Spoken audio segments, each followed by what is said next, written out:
for taking the time to be here for this vision meeting. I just want to open us in prayer. So would you join me?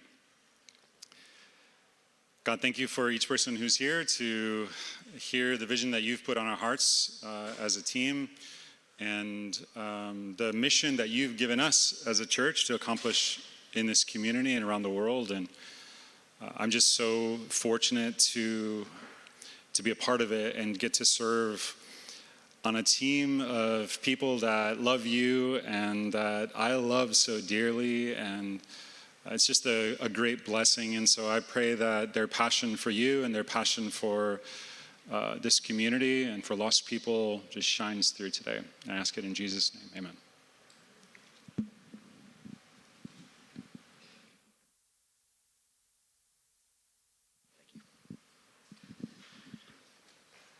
I think we're afternoon now, right? Well, good afternoon. My name is Jim McMillin. I'm a member of the Elder Board, and I'm going to introduce what we're going to be talking about today. And then you'll have a chance to hear from each member of the Elder Board as we go through the discussion. I would ask that if you have questions, let's save them to the end. We're going to have some Q&A time at the end of it. So first of all, if we want to get the next slide. I'm controlling. Okay, perfect. So I'll just quickly go through our agenda. So today we're gonna talk about what the Elder Board does as a starting point. We're going to talk about the stewardship foundation that we have in place at Blue Oaks. And then we're going to start getting into the vision discussion. And the vision discussion is made up of several elements. So each one of those elements is going to be discussed by one of the Board of Elders members. Tricia is going to finish us up with a financial update on how things are going, and then we'll have the Q&A session. So again, please hold your questions till the end, but please have some questions for us. So what does the Elder Board do? We pray. We pray for the church. We gather together and discuss the church business, like senior leaderships, the way that the team is working at the church, the inclusion of additional new pastors. We help work on the strategic plan for the church, for the Blue Oaks Church. And then we look at how are we doing against those plans, and are we staying on track with the things we say are important. And finally, we make sure that we're staying compliant with the legal requirements that we have as an organization, as well as EFCA standards. And so that's part of our stewardship. I'll talk a little bit more about EFCA in a moment. We are a self-selected group, so members of the board, as we have transitions, and we have transitions fairly regularly because we serve 3-year terms. We can do up to 2 consecutive ones, and then we have a rule that we need to move off the board to allow space for new voices. And so during that time period, as we have people that are leaving the board, we identify individuals that we think would make a great contribution to the leadership of the church, and invite them to become a part of that new board. And so we do have, next summer, we'll have a couple of people that have completed their 2 3-year terms, and so we'll be looking to add some additional people on. That's the board works through that process of figuring out good candidates, and then through prayer and consideration, ask those people to join. As we discuss our policies and decision making, we do speak as one voice, and so we make sure through the voting process that we have for any of the actions that we take, that we have unanimous consent by our board, so that we can all feel comfortable saying this is the church's vision, this is the church's direction. And a big part of our goal is to protect the church from hazards, from dangers. So moving into our own space has brought a lot of interesting new things that we had to think about from how do we make sure that the church is protected now that we've got the slip and fall hazards that might be a little different than what they were in other spaces. As we bring on new volunteers, are we doing the right things to be able to make sure that we're protecting the people that are going to be serving with? So we have a lot of policy that we work through, and then make sure that is implemented throughout the organization. So I want to show you if this works correctly, I'm going to show you where you can find some of this information on the things that the board works on. So let me click the go button here. So of course we have an app, right? And then we've got a website. If you look on our website, you'll see a section that says who we are. And if you scroll all the way down to the bottom of it, you'll find the information around the board. And there's a list of our bylaws, what policies that we have in place. The idea is, or we're trying to stay very public with what we're talking about so that you can also help hold us accountable if you see gaps where we may not be living this out the way we're supposed to. So out on the website, you can see that.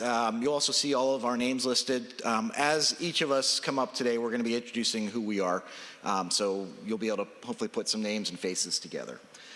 So on the financial front, we're going to talk more about the finances of the church at the end, but one of the cornerstones around how we measure are we doing it the right way is through our affiliation with ECFA. Since 2014, the church has been involved in this organization. It's not a mandated thing, it's something that we choose to do, and it allows us to have accountability with an outside organization. So we submit results of each year. We post our budgets. We post our revenue tracking and the way that we're spending our money. And then we have guidance and regular feedback on are we staying transparent around the way that we're dealing with our finances. Another key part of the way that we work as a church to keep transparency is the majority of our elder board is independent. So we're not church employees. We're not a relative of a church employee. We're an independent view representing the whole of the church to ensure that the information is being presented in a way that is accurate and transparent. All right, with that, I'm going to call up Joe Hartley, and we're going to start talking through some specific points of the vision, kind of setting the framework, and then Joe's going to call up other members of the elder board as we get into the specific areas. So with that, Joe.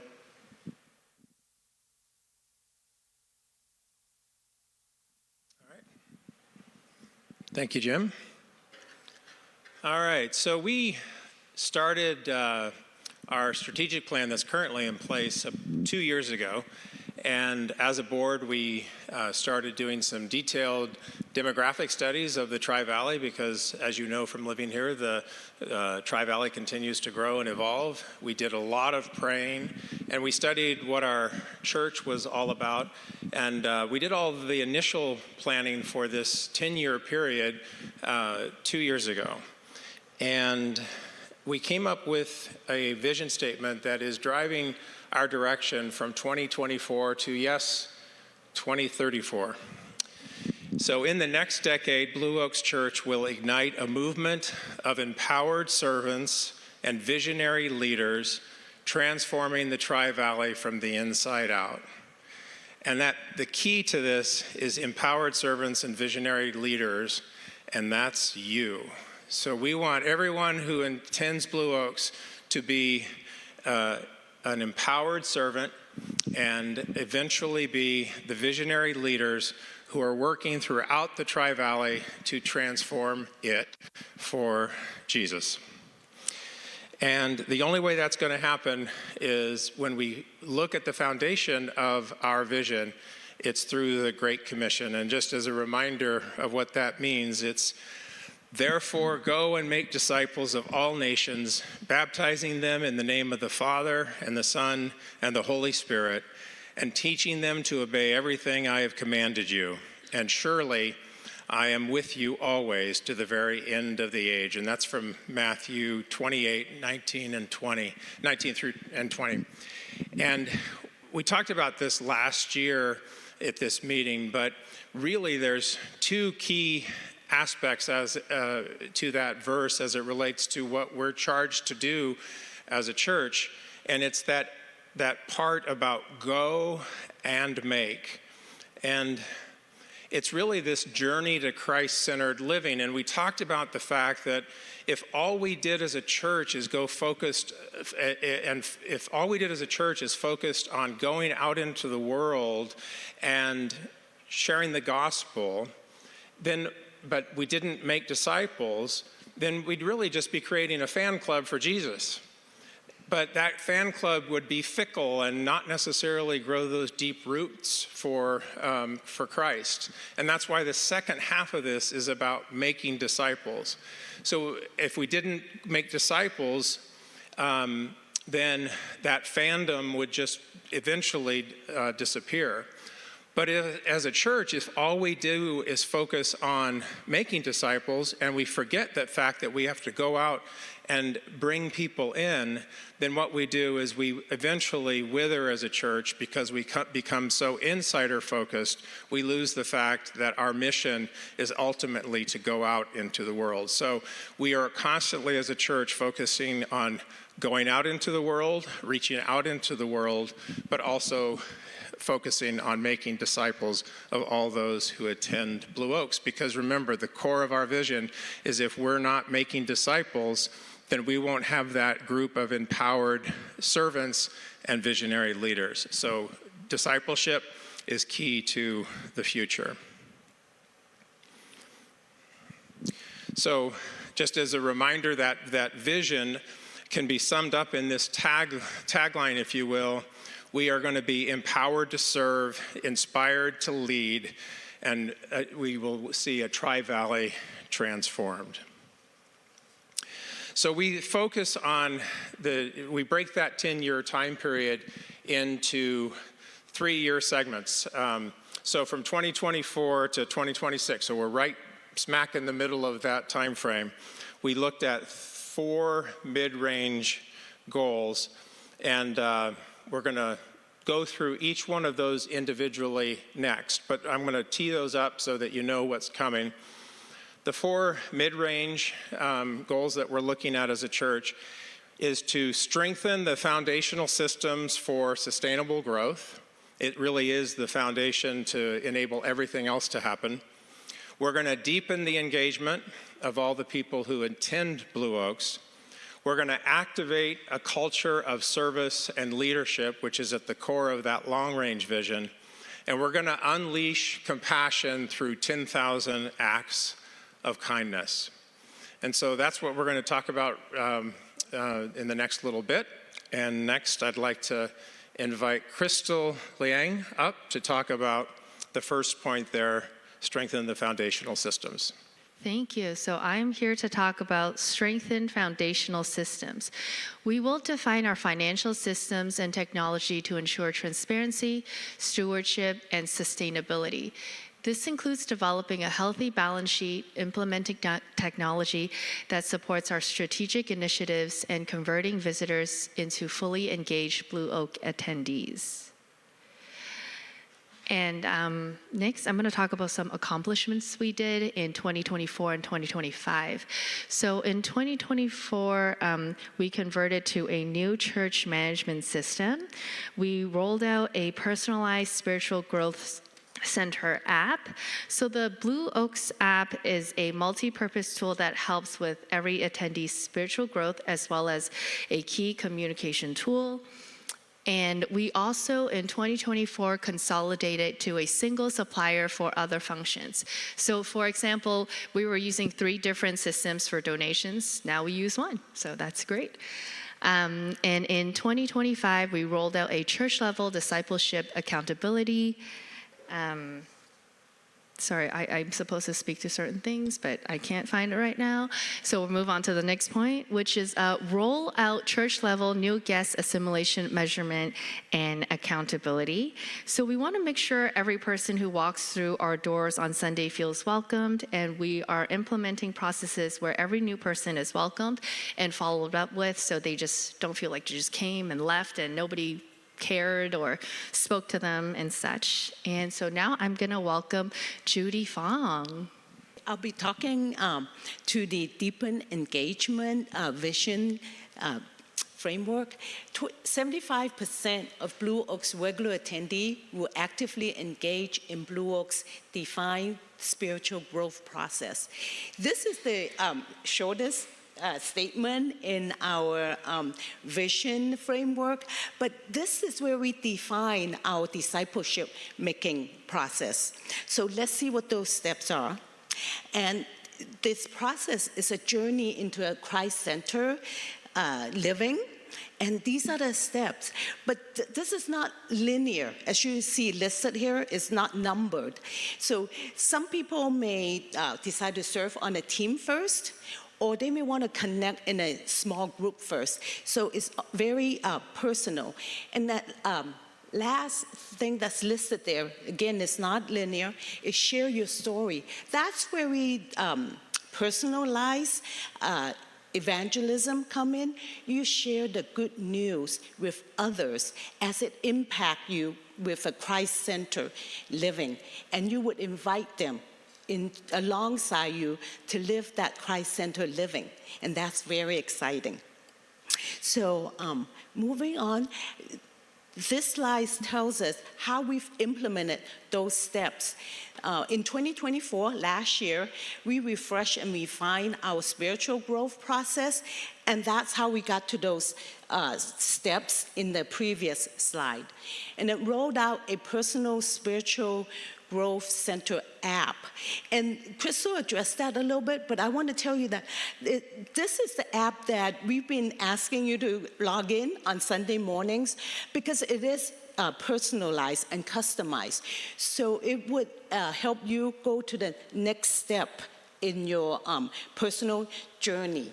And maybe if you've already started serving or you've joined a small group, maybe the app will come up and encourage you to get baptized if you haven't done that already. And it will also allow you to click on that page and tell you when the next baptism is. And on the same page, you could actually sign up for the baptism. This year, 2025, we roll out a church-level discipleship accountability, and Crystal went through that in the foundational system slide. Church-wide small group study to increase small group participation. So as we rolled out that app, the measure that we got back was that the small group participation is low. So what we did is launch a church-wide small group study, and that has significantly increased the small group participation. And in the fall, the study that we introduced is Made for More. And that is a purpose-driven serving. It encouraged each church attendee to serve as your purpose-driven serving. And as a small group leader myself, I've seen a positive impact in our small group as we discover and discuss what our God-given talent and gifts are. And as we encourage each other and figure out and discover ways to serve our church and our community, it's a great impact. So with that, I'm going to introduce Adam Monkowski to come up for the next steps.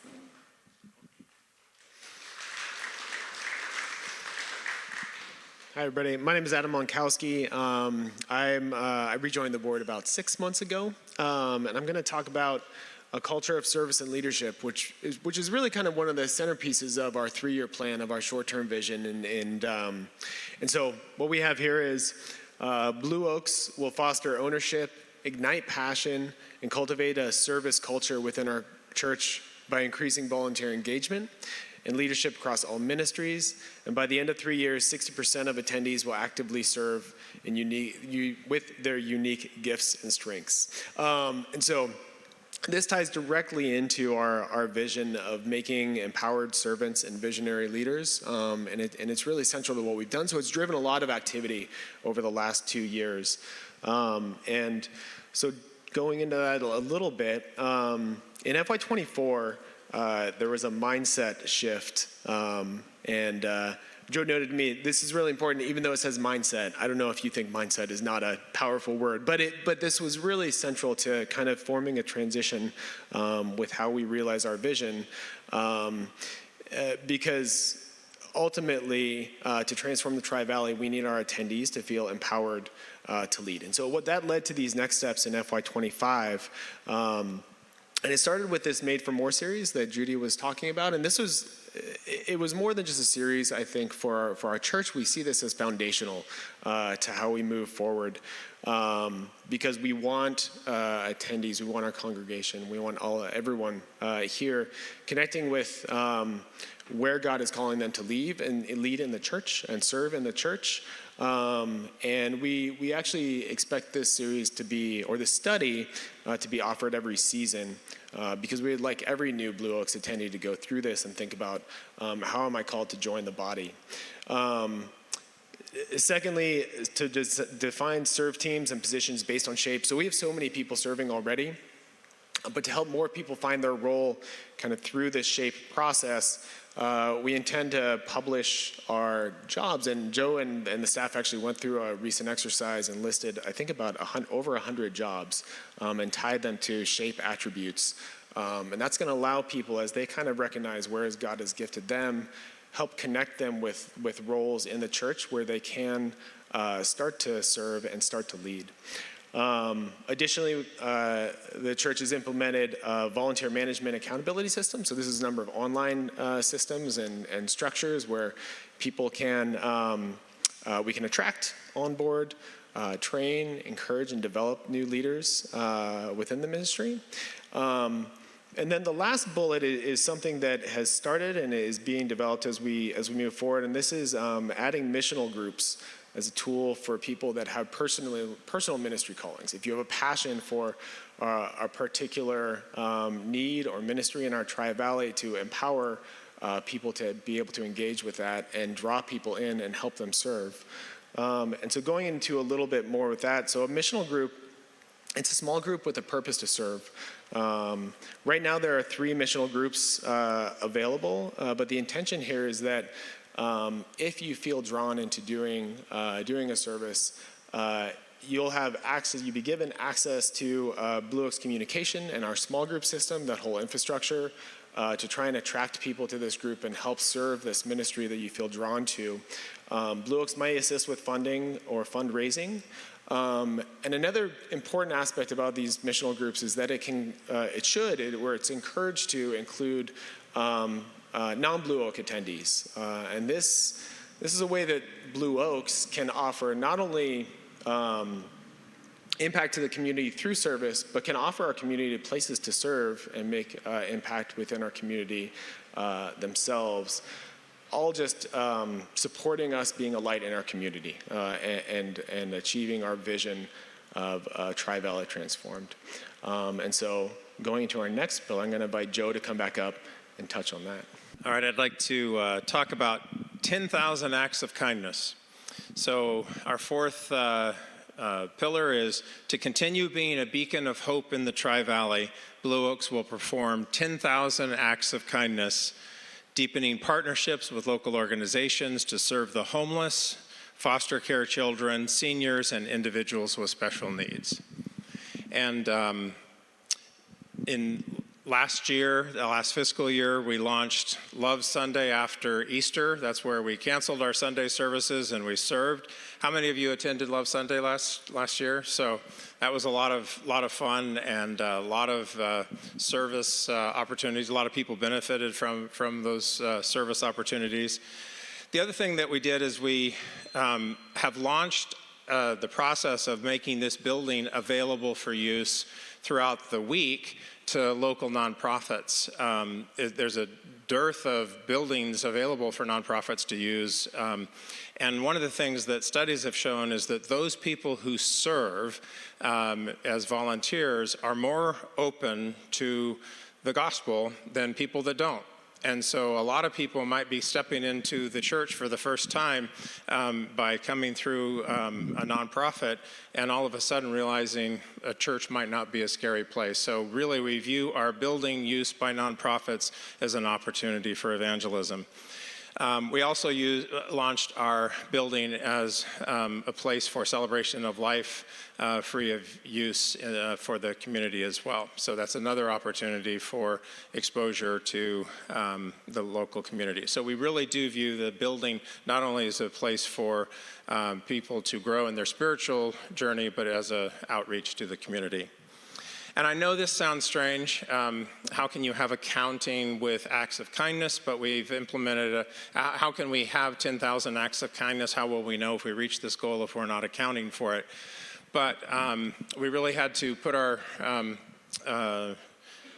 heads together to figure this out. But when you think about it, every sandwich every lunch that gets made is an act of kindness. Every meal that gets made at Kids Against Hunger ends up being an act of kindness. Every senior whose heart is brightened because they hear a song by Lisa, or the garden, how many people are fed when you're pulling weeds or making compost. All of those individual outcomes is an act of kindness. So we figured out a way to account for all that, and we actually think that 10,000 acts of kindness might be a little bit low. So if you come back next year, we might raise that goal. But we're really excited to start measuring all the acts of kindness that we can do as a church. And it's not about patting ourselves on the back.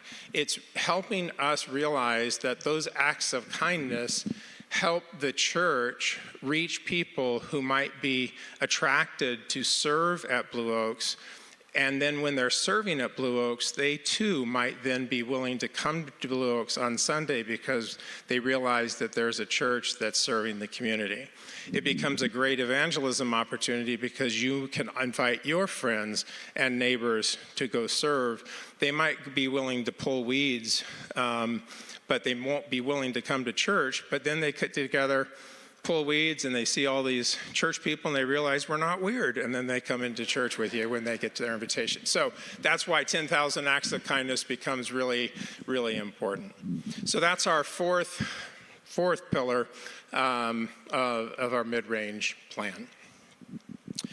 So now I want to transition and talk about the overall budget and how we're looking at things collectively. So I'm going to shift in from the vision into finances really quickly here.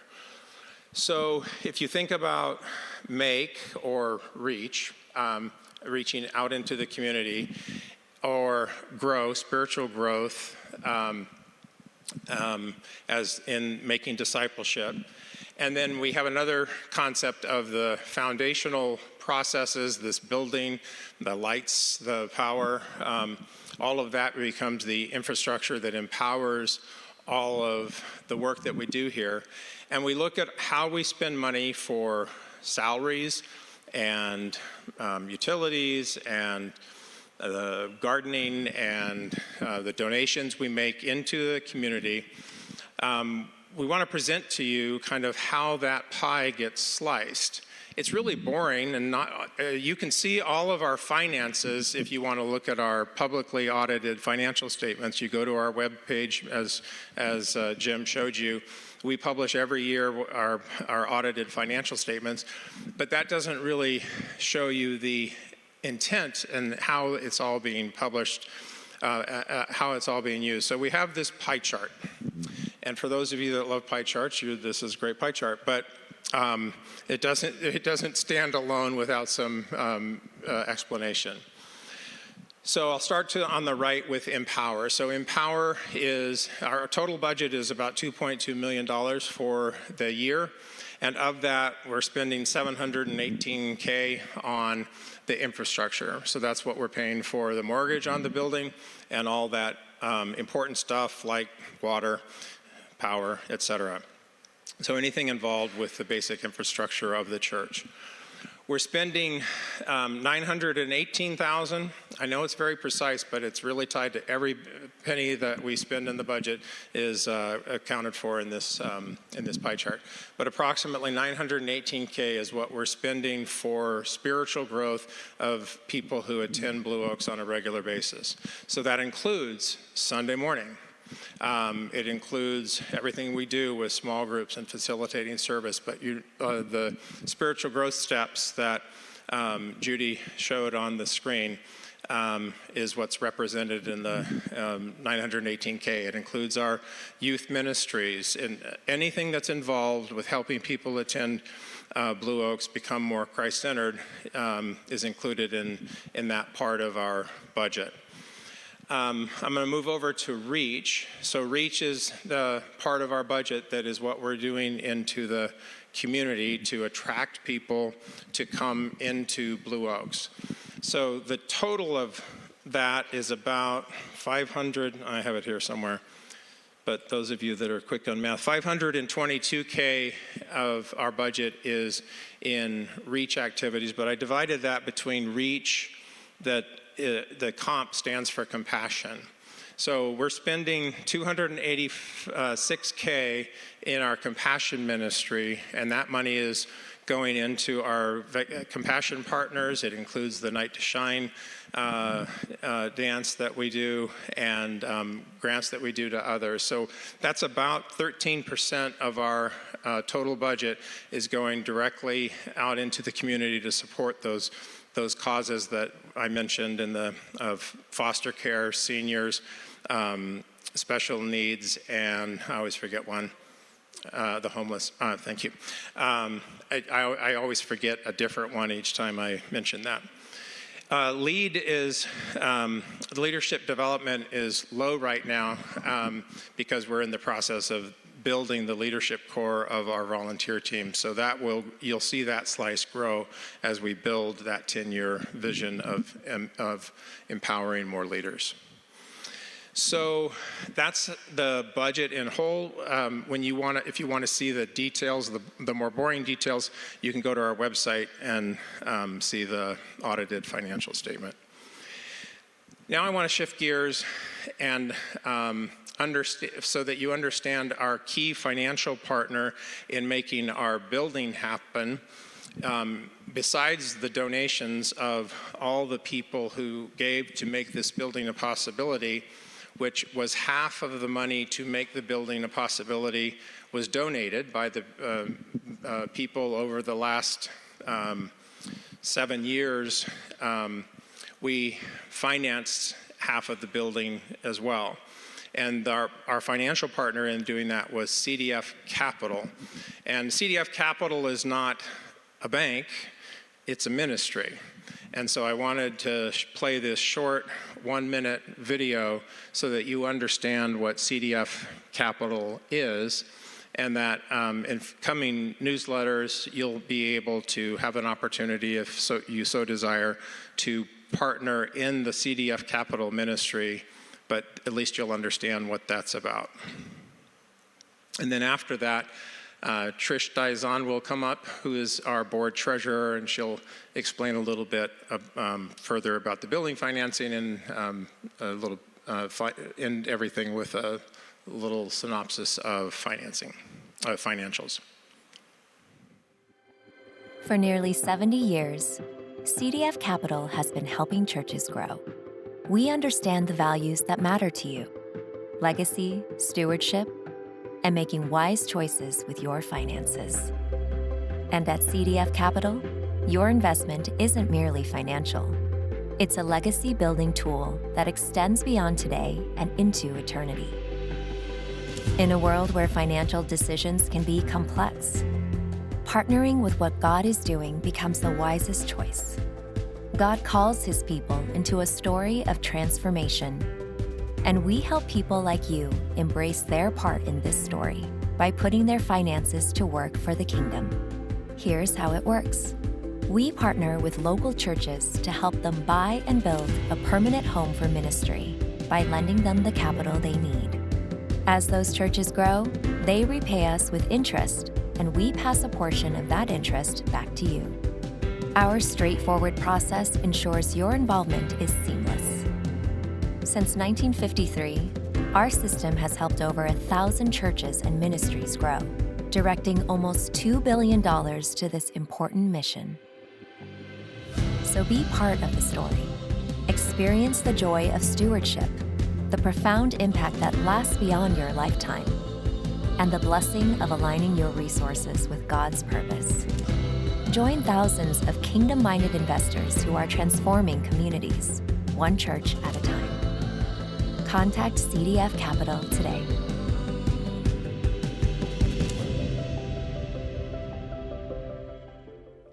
Hello, my name is Tricia Dizon. I am one of the elders on the board, and I'm currently serving as a treasurer. I want to begin by saying a heartfelt thank you. Thank you for your faithful and continued support of Blue Oaks with your financial giving. Just a few months ago, when we were approaching our fiscal year end in June, we were facing a significant shortfall in our budget. At that time, Pastor Matt shared with you a generosity challenge, and you responded. You responded overwhelmingly.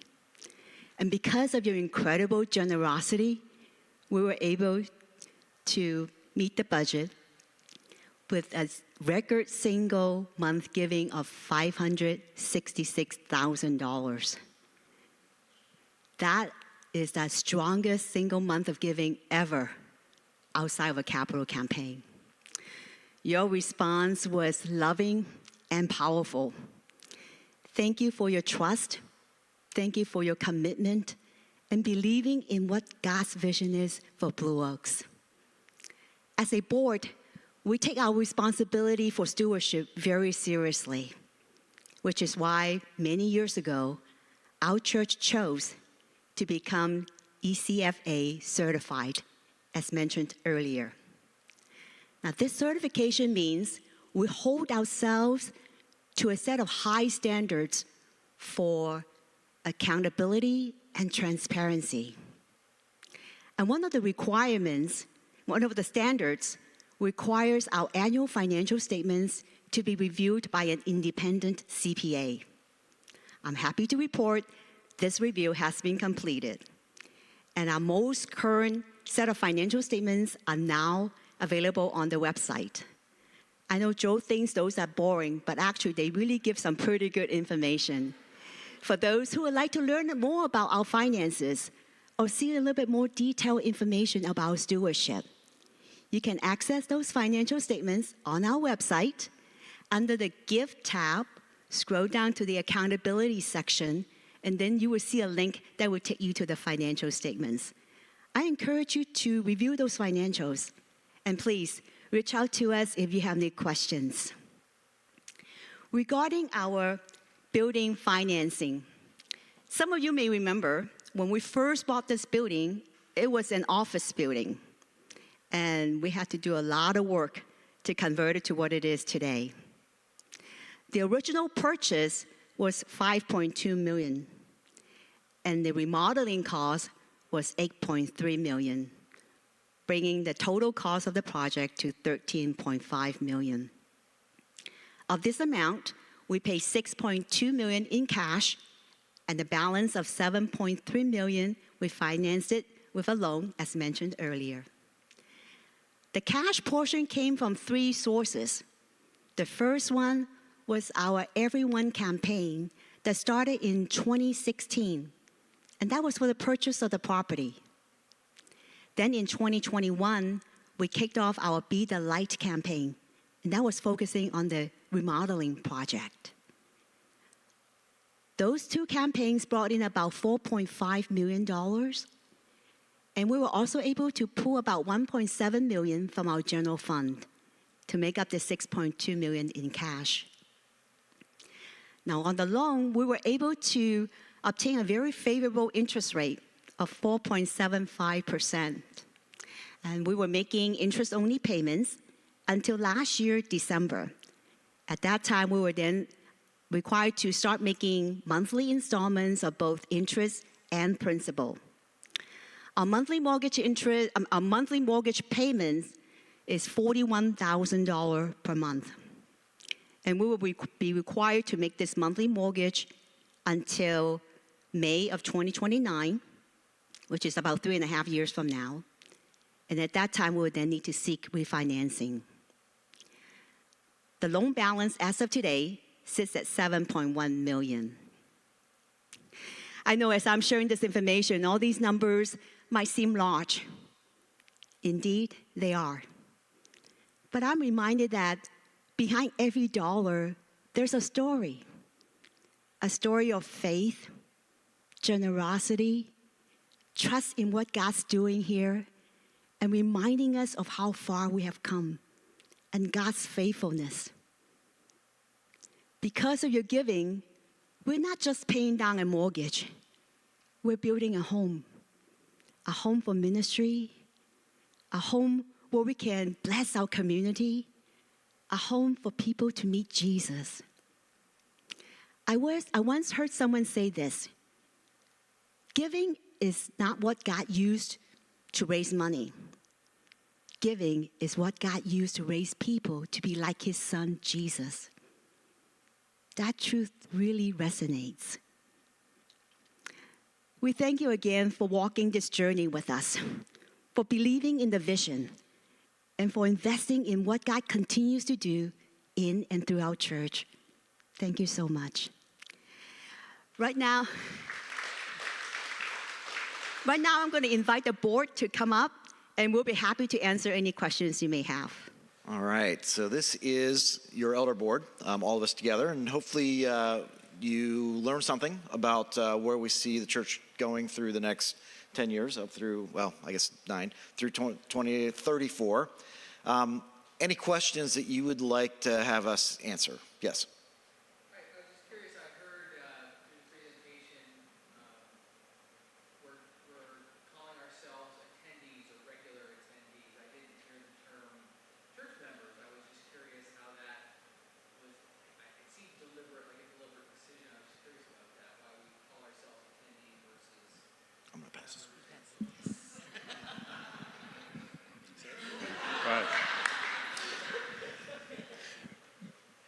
Because we don't have members. There's an advertisement that used to exist called "Membership Has Its Privileges," and that mindset seemed to kind of carry the wrong mindset of what a church is, and that membership. We just chose as a church when we created the church, our bylaws and all that kind of stuff doesn't have a member. We're not a membership-based church, so we don't have a covenant that you have to sign and all that. So we are inviting people in to attend Blue Oaks, and part of that is we want to be a church that unchurched people want to attend, and that it can be very off-putting to people who are new, who don't understand the Christian faith, to all of a sudden it can almost feel culty to like sign a membership agreement and things like that. So we just made a deliberate decision to that. The board can always change that decision. That's part of our governing documents, but at this point the board has made a decision not to have membership as a church. Do you want anything? Next question.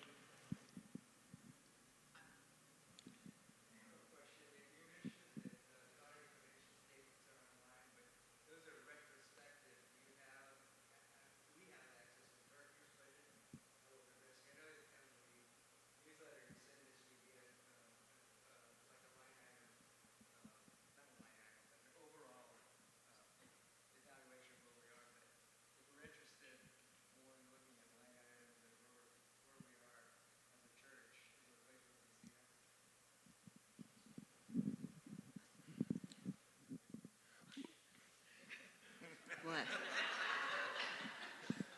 No. What kind of line items would you like to see?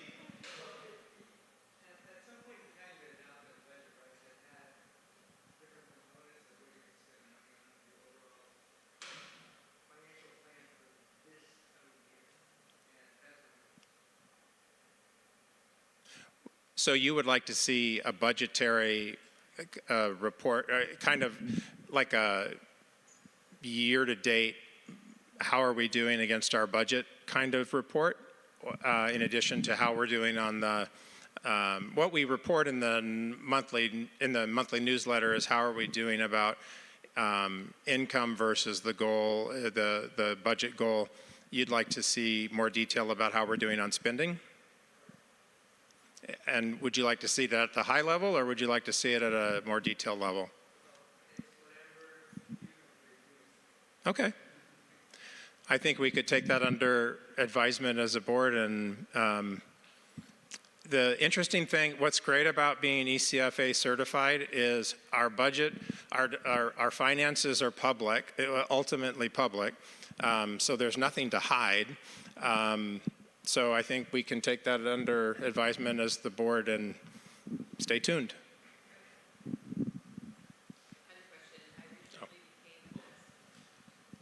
Oh, that's right. We're recording this for...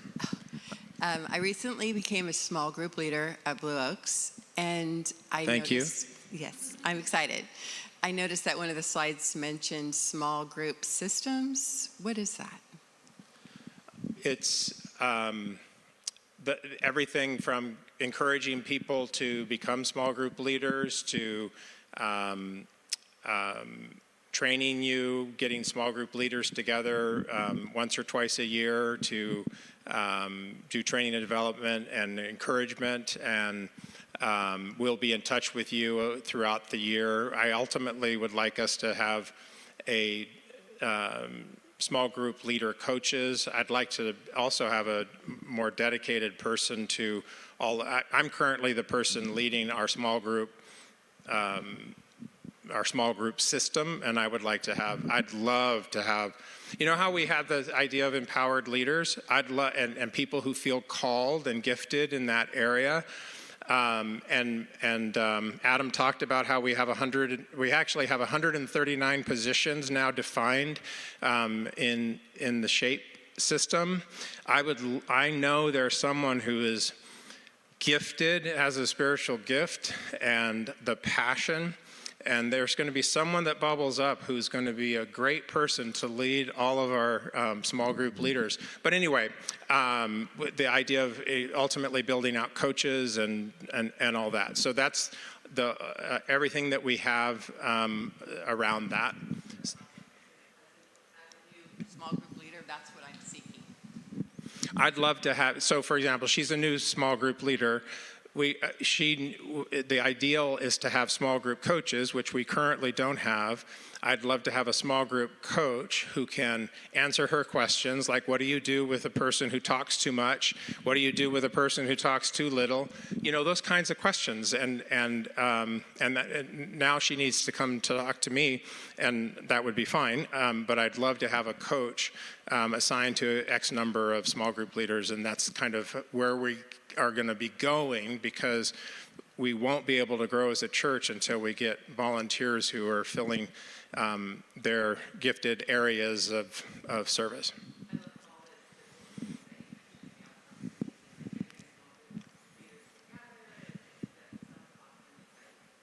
Cool. There's a question. One of the things I love about the church is how you do the community outreach. And was it a conscious decision as a board to make a certain percentage of the money that comes in to go back out to the community? Because it's like at 13%. But is that a goal? Like what happens if there's a shortfall? Could that ever drop below 10%? It's not, there's not a specific goal. It's more of an outcome. So it's always been a priority of our church to invest that way, but it's not a specific percentage per se. We've always invested a high percentage in the compassion ministry, but we don't have a finite goal in that amount. It's frankly more what we want to make sure that we're investing to our capacity to have good results. And so I think that number will grow as our capacity to do good works will grow. So if we had a whole bunch of, so a great example is there's a new missional group called the Emmaus Club, and that's because a couple of folks who attend our church are passionate about serving adults with special needs. And they're going to have a dance right here on December 6th in this room for adults with special needs because it's an underserved community. And we may start investing more money because now there's a group of people who are serving that population. And so, but if we had just a goal that said we were going to spend this X dollars, we might throw money away, for lack of a better term. So I think that idea of what we invest will grow as our capacity to actually deliver quality services will grow. It is going to be more volunteer dependent than a particular percentage base. Any other questions? Greg, it's hard to see with the reflection. As I get a little older, I start to forget more than I remember, but the acronyms that you are mentioning, two of them, EFCA and SHAPE, could you tell me what those were again, please? Well, ECFA used to stand for something as an acronym, but they've now dropped that. It used to stand for the Evangelical Council for Financial Accountability, but as the evangelical word has been bastardized by politicians, they've dropped that word. So now it just is ECFA. And they have 9 principles of accountability. So, and that's what that is. SHAPE is what Made for More was about. So it's the spiritual gifts, the heart, abilities, personality, and experiences. So that's what we did there. Yes.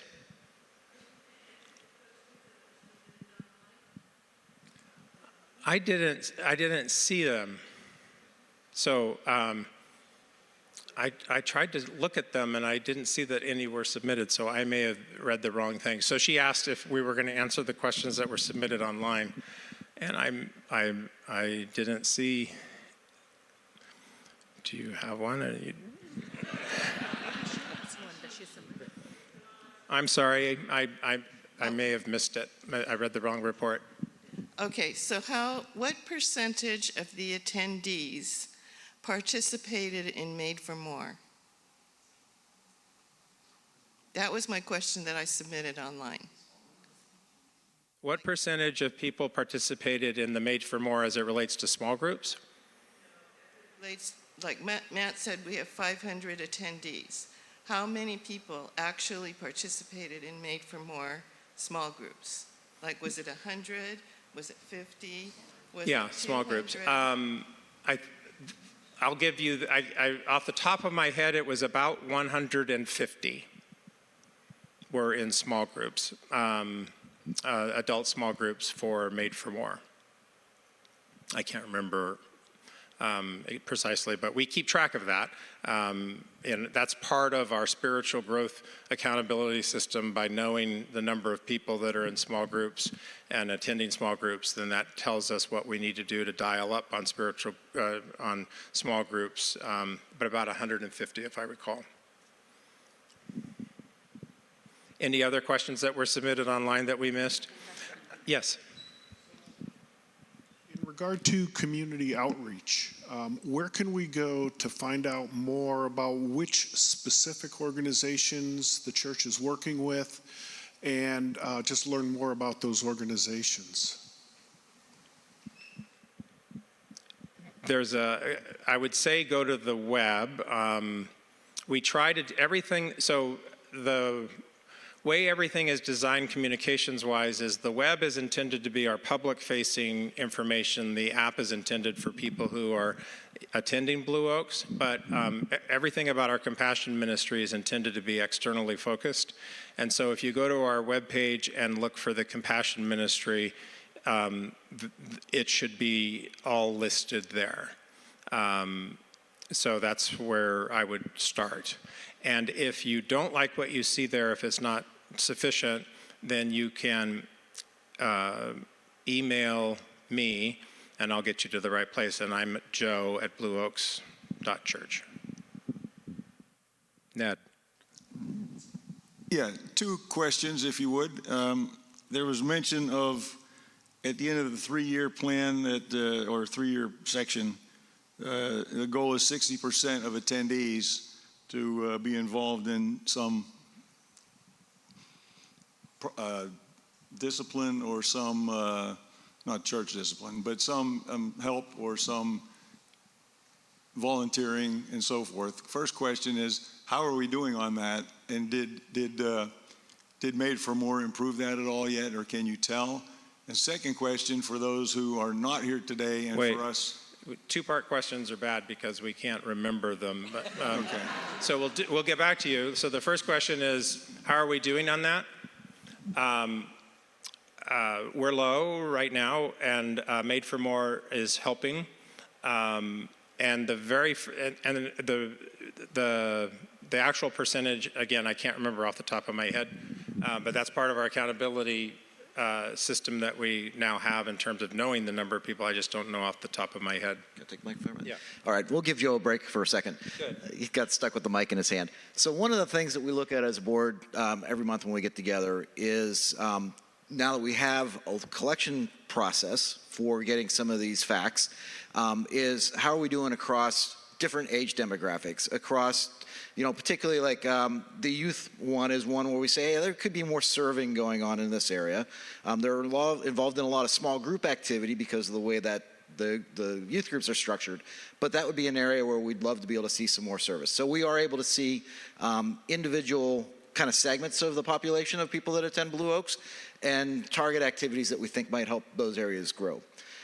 So I would say, what I've heard allegorically, because we haven't seen all the numbers come in yet for post Made for More, but that there is a lot more involvement. Our people are getting excited about the things that they're finding that they didn't realize they had a talent for, an ability for, an aptitude for, that there's now an opportunity for them to be able to serve in that capacity. So I expect that we'll see that go, and we have a means to be able to track that across time. When that's tracked, is it possible to put that on the website or on the app somewhere that we can kind of gauge so we can see how that is? And then lastly, for those who are not here and for us possibly in the future, will this presentation be available to review? Yes, that's why you have the mic in the hand. Yes, so it's being recorded as well. So even the question and answer that we have right now, you'll be able to review that later. Thank you. And we'll be posting it too. And we'll be posting it too. Okay, one more question. Anyone else? All right. You have a question? Yeah. First of all, Made for More was excellent. So personally, it was great for me, but I also think it was a rocket ship for the church.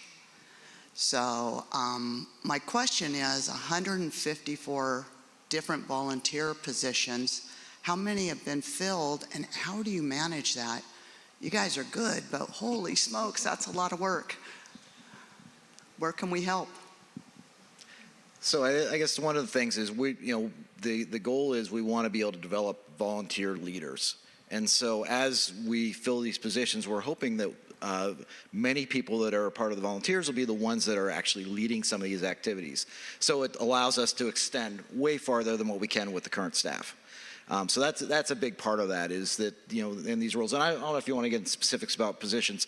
I think it's more of job functions, and I don't know if there's there may be multiples per position, but there's quite a few areas of giftedness where we've now identified, and as people say, hey, I was really high on this area, where could I serve? That now there's a map to be able to help place those people. The 139 positions are, I guarantee you, if there's something you want to do, there's a place for you to serve. And I'm a great example of that. I never volunteered for a church ever in my life because there was the typical ways of serving in a church for me were boring. And then I attended a volunteer area at a meeting at the church I was attending at the time, and the light went off that this Boy Scout training that I had developed could be used to help develop the youth ministry leaders at that church. And all of a sudden I got really excited to serve by converting this training and developing the leaders there. And you would never have thought about that normally. So I guarantee you, if you have a passion to do something, we can put it to work somewhere in the church. And that was our intent in defining these 139 positions. I don't want to change the water filter and the water dispenser, but someone volunteered to help us with facilities. So if you have a passion for something, we have a role for you. And some of those will go empty until we have, go unfilled until we have someone to fill them. I don't have a question, but I do have a comment, which you definitely want to hear. I want to thank Adam and Crystal and Judy and Jim and Tricia for all the years that they have served. They do not get paid. I think it comes in heaven, to be honest with you. Joe and Matt are phenomenal at running our church. They get paid. So they're kind of expected to be at certain meetings at certain times and answer emails and stuff like that. But none of them get paid, and they do this all out of service for God. And I just want to say a huge shout out and thank you to each one of you.